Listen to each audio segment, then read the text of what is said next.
Bueno, lo primero es el contexto, ¿no? Nosotros analizamos profundamente el proyecto de rendición de cuentas que fue presentado por el Poder Ejecutivo al PIT-CNT y particularmente en el Consejo de Salarios, las propuestas que se han hecho en materia de salud, de educación, de vivienda, de minoridad. Hemos analizado en profundidad cómo van las negociaciones en el sector privado y hemos visto acciones diferentes de diversas empresas privadas bastante duras, y el movimiento sindical, analizando esta situación y partiendo de la base que el tema central del movimiento sindical siempre es el país productivo con justicia social y desarrollo democrático, creemos que el proyecto de rendición de cuentas es verdaderamente muy malo.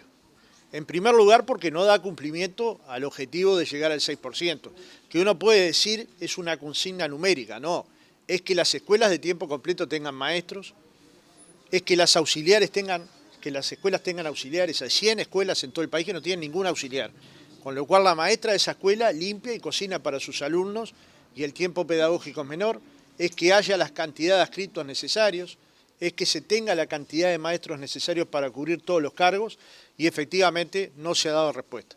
En segundo lugar, no se ha dado respuesta al convenio, a la aspiración salarial con los trabajadores de la educación, y un año de los dos que finalizaba la aspiración del gobierno no lo va a cumplir, con lo cual incumple, digamos, una intención del gobierno y un compromiso que tenía con los trabajadores en general.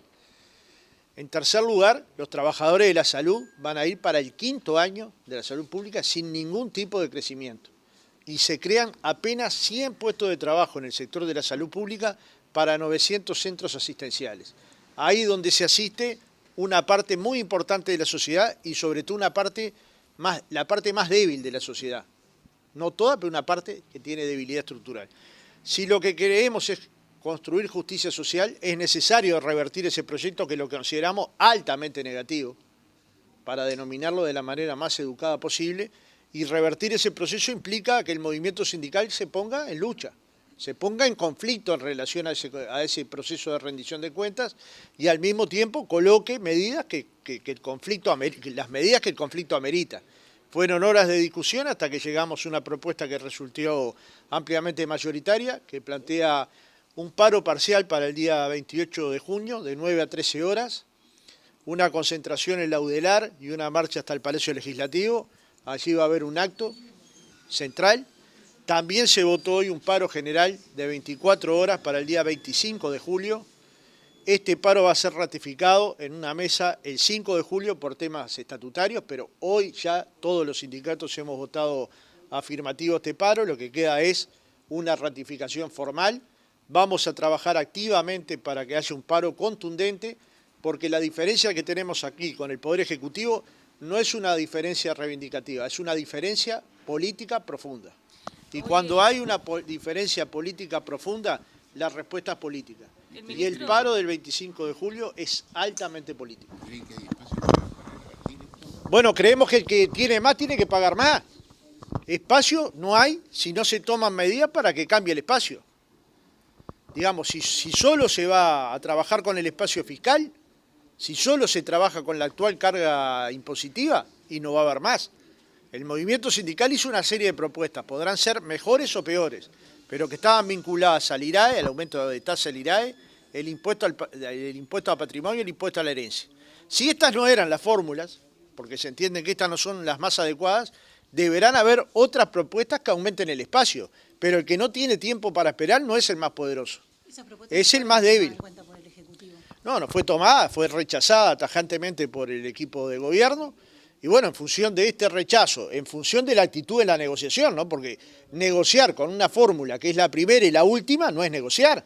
Uno llega a la negociación y dice, esto es todo lo que hay, y de acá no nos vamos a mover ni un gramo, ni un centímetro. Eso no es negociación.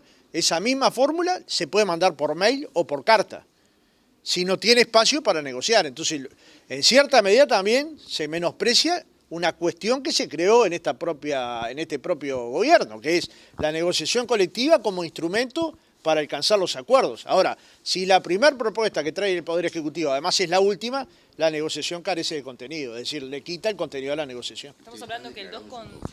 Totalmente. Pero cuando decimos totalmente, porque es un conflicto por una diferencia profunda. Nosotros creemos que hay que seguir profundizando la distribución de la riqueza. El gobierno cree que hasta acá llegó. Bueno, esta es una diferencia política profunda y la diferencia política en el movimiento sindical se laudan con medidas y con conflictos. Veremos cuáles son las mejores tácticas. Hoy hemos definido estas dos, que son medidas fuertes del movimiento sindical, las más fuertes que tiene el movimiento sindical. Lo hemos hecho con los más amplios consensos, es decir, la mayoría fue muy importante. Y además vamos a trabajar para que sean contundentes, tanto la movilización como el paro general.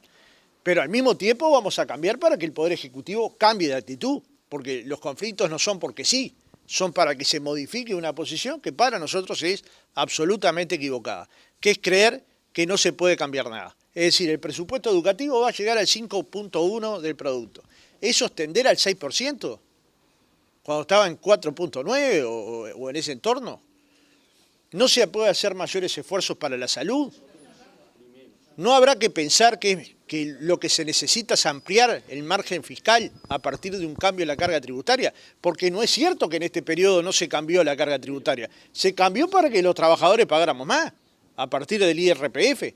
Entonces, no es que no se pueden cambiar las tasas de los impuestos. Ya se pudo, ya se hizo durante este mismo periodo de gobierno.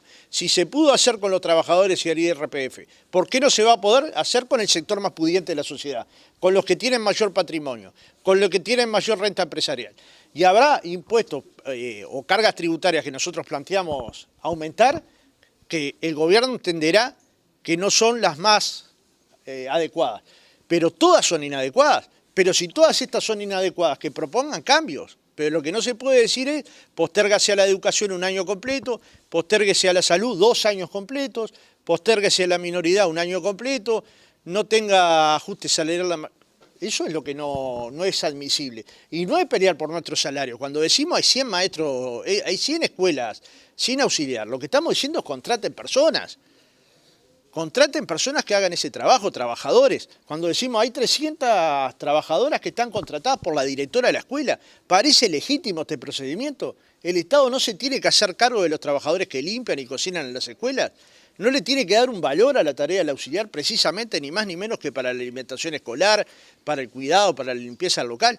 Entonces, claro que estamos en una contradicción importante y naturalmente que una contradicción importante y una posición política que nosotros consideramos equivocada, la respondemos con posiciones políticas.